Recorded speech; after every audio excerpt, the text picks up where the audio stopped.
Hello everyone, welcome to Fix Zone. Today we will be discussing how to install WhatsApp on your iPhone. So the first thing we need to do is open the App Store.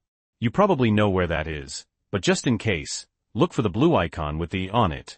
Okay, now that we've opened the App Store, tap the search icon in the bottom right-hand corner. It looks like a magnifying glass. Next, click on the search bar at the top and type in WhatsApp, all one word, like this. Alright, it should be the top result, with the green icon and the phone inside the chat bubble. Tap on that. If you scroll down, you can see some more info about the app, but we're here to install it, so scroll all the way back to the top. You should see a Get button. Tap that.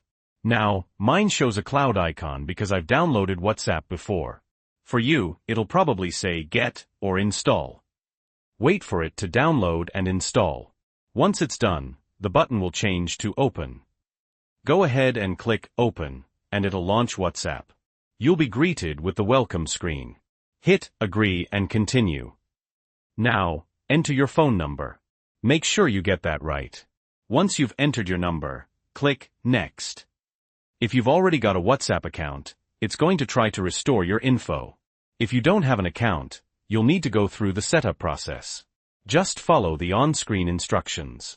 Once you've logged in and restored all your data, you can start using WhatsApp just like you normally would. And that's it. Super easy, right? If this video was helpful, please leave a like. It really helps us out. And if you have any questions or comments, you can leave them down below. Thanks for watching Fix Zone.